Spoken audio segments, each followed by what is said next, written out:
Dalam mata itu seperti melihat sekilas jiwa hutan itu sendiri, entitas abadi yang telah menyaksikan bangkit jatuhnya peradaban. Jaka Blado itu berbeda. Dia pemuda yang kuat dan pemberani. Dia mencintai hutan. Dia tidak melihat hutan sebagai tempat yang menakutkan, melainkan sumber keajaiban dan petualangan. Jaka bisa berjam-jam menjelajahi jalan setapak tersembunyi, berbicara dengan binatang, dan mendengarkan bisikan angin. Ibunya, Mbok Warni, mengkhawatirkannya. Dia tahu cerita-cerita itu, legenda yang diturunkan dari generasi ke generasi. Jaka anakku, jangan masuk terlalu dalam ke hutan. Roro itu nyata, mereka tidak boleh dianggap remeh. Jangan khawatir ibu, hutan out Springeria, sites ng nating Rajanja, wadat. Pada suatu hari, Jaka menjelajah lebih dalam ke hutan daripada sebelumnya. Dia tertarik oleh energi aneh, sebuah tarikan yang tidak bisa dia jelaskan. Udara menjadi pekat dengan aroma bunga liar dan tanah lembab. Sinar matahari tampak meredup, kanopi daun menjadi langit-langit zamrud yang lebat. Dan kemudian dia melihatnya. Sebuah tanah lapang, bermandikan cahaya yang sangat indah. Di tengahnya berdiri seekor harimau yang sangat besar. Lorengnya seperti emas cair, matanya menyala seperti bara api. Jaka membeku, jantungnya berdebar kencang. Ini bukan binatang biasa. Ini adalah Siluman Barong, sang roh penjaga itu sendiri. Jaka merasakan ketakutan, tetapi dia berdiri tegak. Dia tahu bahwa lari akan mengundang murka sang roh. Beraninya kau memasuki wilayahku, Mansho. Apa yang membawa ke hutan? Saya вам бремич dan diskredit tanda mufrist. Maafkan kedatanganku yang mengganggu, Siluman Barong yang agung.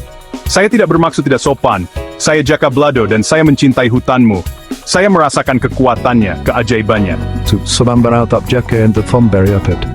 Jin Buran Belikat dan ini. Cinta? Kalian manusia sudah bau Afman Salmi. Tiwati nembeng hamjini tidak pernah memberi kembali. Dani, biast kesyuting yung terji. Itu tidak benar, makhluk agung. Saya hanya mengambil apa yang saya dibutuhkan dari hutan. Saya telah memperlakukannya dengan hormat, dengan penuh rasa takzim. Bapak Piat. Baiklah, buktikan. Yakti kekuatanmu, beranianmu, keberani. Ya, hanya begitu, aku percaya sa katataymu. Bagian kelima, ujian kedua, ujian kebijaksanaan. Dimulailah ujian untuk Jaka. Siluman Barong memberinya 3 tugas, masing-masing lebih sulit dari yang sebelumnya. Tugas-tugas ini bukan hanya ujian kekuatan atau ketahanan, tetapi juga kebijaksanaan, kesabaran, dan pemahaman. Jaka tahu bahwa untuk berhasil, ia perlu menggunakan semua yang telah ia pelajari dari mentornya dan pengalamannya sendiri. Untuk tugas pertamamu, kamu harus memindahkan batu besar yang menghalangi aliran sungai. Batu ini telah ada di sini selama berabad-abad, dan konon hanya seseorang dengan kebijaksanaan dan kekuatan sejati yang dapat memindahkannya. Batu sangat besar, tampak tergoyahkan. Tapi Jack teknik tekad. Dia tahu bahwa kekasar Chilsa akan cukup. Dia perlu berpikir menyusun strategi dan memanfaatkan lingkungan untuk keuntungan. Avupi bulk lekran dari nai. Sidbani sure perlu tinggal di pajari, piri, dayangkit, kisaya sa fan kra tuno, andit tapi tantered pengenses. Dengan menggunakan pengetahuannya tentang daya ungkit dan kekuatannya, Jaka perlahan dengan susah payah memindahkan batu itu, membiarkan sungai mengalir deras kembali. Air mengalir deras, jernih dan murni, simbol kemenangan pertamanya. Mengagumkan. Sekarang untuk tugas keduamu. Temukan bunga paling langka di hutan. Bunga yang konon menyimpan rahasia bumi. Bunga ini tidak hanya langka, tetapi juga tersembunyi. Dan hanya mereka yang memiliki hubungan sejati dengan alam yang dapat menemukannya. Jaka mencari solusi hari-hari, hatinya dipenuhi keraguan. Tetapi dia melakukan demikian. Dia bawa pes indikait dendeng jembang bateri, tersebut bercuinulan, ritmenya, dan rajujud. Aku tidak boleh menyerah sekarang. Aku ingat kata-kata ibuku, cerita-ceritanya tentang keajaiban hutan. Dia selalu berkata bahwa hutan berbicara kepada mereka yang mendengarkan. Dia menutup matanya, menghirup aroma bumi dan mendengarkan. Hutan itu hidup dengan suara gemerisik daun, kicau burung, bisikan angin. Dan kemudian di tengah semua itu dia mendengarnya. Suara dengungan yang samar hampir tak terdengar. Itu adalah bunga itu memanggilnya. Bagian 6, ujian terakhir, ujian hati. Dan kemudian ia mendengarnya. Sebuah dengungan samar, getaran jauh di dalam bumi. Dia mengikuti suara itu, langkahnya ringan dan pasti. Dan di sana terselip di antara akar-akar pohon beringin tua, ia menemukannya. Sepasang bunga yang bercahaya, kelopaknya berkilauan dengan cahaya dunia lain. Ini, Jack, hati-hati bunga itu, hatinya dipenuhi dengan kekaguman dan rasa syukur. Tugas terakhir adalah yang paling sulit dari semuanya. Siluman Barong menuntut pengorbanan, sesuatu yang berharga bagi Jaka. ini, ambillah pisau berbeki. Ini adalah barang paling berharga yang kumiliki. Tapi siluman Barong menggeleng kepalanya. Dia menginginkan sesuatu yang lebih. Sesuatu yang benar-benar mewakili cinta di hutan. Tidak, Jaka. Sudah sedih. Bagian 7 berkata, "Nafas fikir seberat. Ia merasa tak berdaya berpikir. Lloyd mengerti. Ya, itu terfrain si memborong kepala tergendut wira. Wahai Roh Agung, aku persembahkan rasa takutku. Aku tak akan lagi takut pada hutan, melainkan menerimanya dengan lapang dada. Aku akan ajarkan orang-orangku untuk melakukan hal yang sama, untuk menghormati dan melindungi tempat suci ini." Siluman Barong menatap Jaka lekat-lekat. Tatapan matanya yang berapi-api mulai melunak.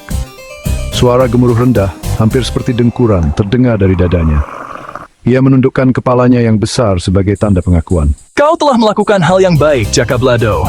Kau telah membuktikan kekuatanmu, kebijaksanaanmu, dan yang terpenting, hatimu. Bagian 8, sebuah desa yang harmonis. Terletak di tengah hutan kuno yang luas, desa Duku Blado tumbuh subur dalam keseimbangan yang harmonis dengan alam. Penduduk desa hidup sederhana namun penuh kebahagiaan. Hari-hari mereka ditandai oleh ritme musim dan bisikan pepohonan. Maka hutan itu dinamai Blado, untuk menghormati pemuda yang telah menghadapi ketakutannya dan mendapatkan rasa hormat dari roh penjaga. Upacara penamaan ini merupakan peristiwa penting, melambangkan hubungan erat antara penduduk desa dan hutan yang mengelilingi mereka. Jaka kembali ke desanya, hatinya dipenuhi kegembiraan dan rasa syukur. Penduduk desa menyambutnya sebagai pahlawan, merayakan keberaniannya dan keharmonisan baru yang ia bawa ke dalam kehidupan mereka. Dia berbagi kisahnya dengan penduduk desa, mengajari mereka untuk melihat hutan bukan sebagai tempat yang menakutkan, tetapi sebagai sumber kehidupan dan keajaiban.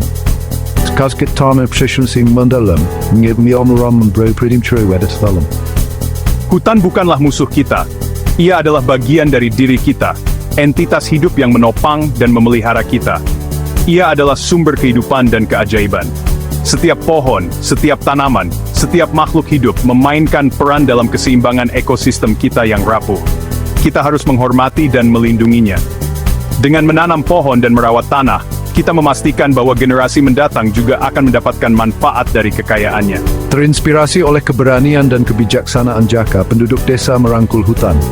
Mereka mulai melihatnya sebagai mitra dalam kehidupan mereka, sumber rezeki dan inspirasi. Mereka belajar untuk hidup selaras dengan alam, hanya mengambil apa yang mereka butuhkan dan memberi kembali dengan rasa hormat dan syukur. Upaya mereka mengubah desa menjadi komunitas yang berkembang, tempat manusia dan alam hidup berdampingan dengan damai. Jaka benar. Kita harus hidup selaras dengan hutan. Adalah tugas kita untuk melindungi dan menghargainya. Ya, mari kita ikuti teladan Jaka. Bersama-sama, kita dapat memastikan bahwa desa kita dan hutan akan berkembang untuk generasi yang akan datang. Duku Blado berkembang, sebuah bukti ikatan antara manusia dan alam. Desa itu berdiri sebagai contoh cemerlang tentang apa yang dapat dicapai ketika manusia hidup selaras dengan dunia di sekitar mereka, menghormati dan memelihara lingkungan yang menopang mereka. Bagian 9, warisan keberanian. Kini, Duku Blado berdiri sebagai suara harapan, sebuah pengingat bahwa meskipun di dunia yang semakin terpisah dari alam, harmoni tetaplah mungkin. Penduduk desa masih menceritakan kisah Jaka Blado, pemuda yang menghadapi ketakutannya dan dengan melakukannya, menemukan tempatnya di jantung hutan. Warisannya tetap hidup bukan hanya dalam nama desa tapi di hati masyarakatnya. Mereka adalah penjaganya sekarang, dipercayakan untuk merawat hutan. Bukti nyata bahwa keberanian, kebijaksanaan terhadap alam bukan hanya kata-kata, tetapi cara hidup.